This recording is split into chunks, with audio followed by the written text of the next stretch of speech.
sé si la semana pasada o la anterior, creo que la anterior, o sea, hace 15 días, hablamos del saludo nazi de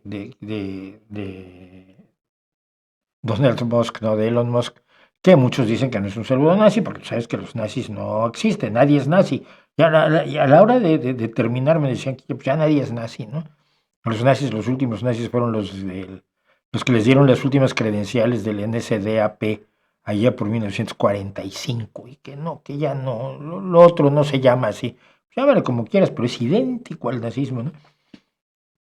Idéntico al nazismo. Bueno, pero hablábamos de un señor en aquel momento que era el señor Landmesser. El señor Landmesser es el señor que está aquí rodeado por un circulito, era un obrero del astillero y está en una botadura de un barco de su astillero con todos sus compañeros de trabajo, todos obreros que están haciendo el saludo nazi, menos el señor Landmesser que decidió cruzarse de brazos, lo cual le costó el empleo, le costó la cárcel, un campo de concentración y después ser enrolado obligatoriamente en el ejército, donde murió en la batalla de Berlín. ¿Por qué hizo esto? Bueno, pues, hizo esto porque las leyes raciales de Nuremberg le impedían casarse con su novia judía, con la joven Eckler. Entonces, bueno, pues vivió en pecado con su novia, tuvo 2 hijas con ella. Ella fue en 1942 deportada a un campo de exterminio, de concentración, perdón, donde de todos modos murió. Los campos de exterminio eran para asesinar gente en serie, pero los campos de concentración también mataban gente, pero por exceso de trabajo, porque generalmente se usaban como sitios de trabajo esclavo para el esfuerzo bélico de la Alemania nazi. Bien, entonces muerto el señor Landmesser y muerta su novia compañera, sus 2 hijas fueron criadas por personas distintas y con el tiempo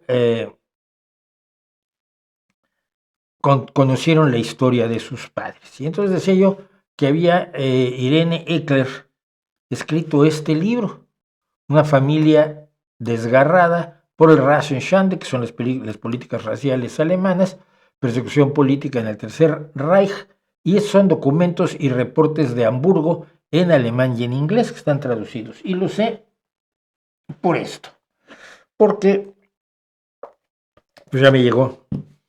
Yo pensé que era usado, pero no, es todavía nuevo el libro de Irene Eckler con los documentos.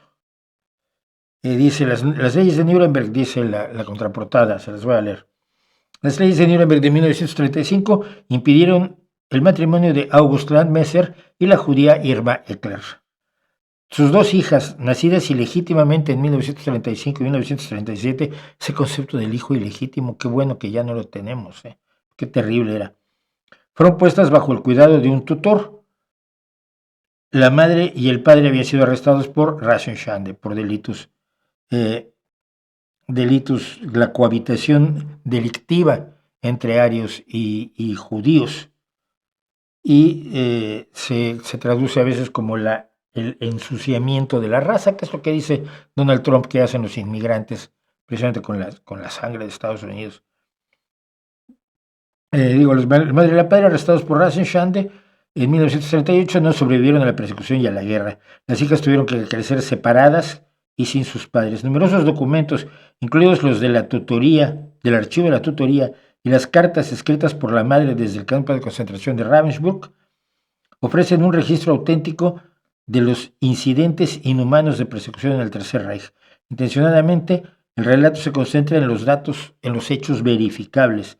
Esto indica claramente el despotismo del régimen nacional socialista y el apoyo que les proporcionaba la ley y la administración. Y estos son pues los documentos que reunió Irene Eckler, que es la hija, una de las 2 hijas del heroico August Landmesser y de su también heroica esposa, y que estoy empezando a leer con enorme interés. No diría que con gusto, porque este tipo de cosas pues no se leen con gusto. Perdón, tengo un comezón en la espalda.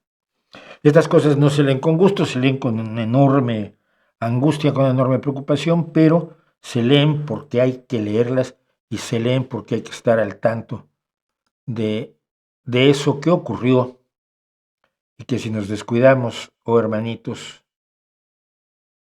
vuelve a ocurrir, pero muy pronto, no en un futuro lejanísimo. Entonces, pues quería comentarles esto, que recibí el libro, realmente me sorprendió que fuera un libro nuevo, la edición, por cierto, es de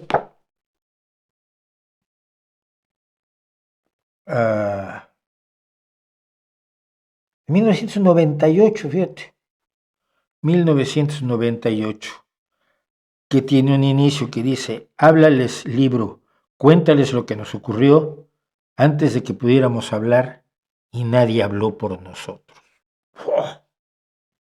Antes de que pudiéramos hablar, cuando eran niñas pequeñas, menos de 5 años las dejaron sin sus padres.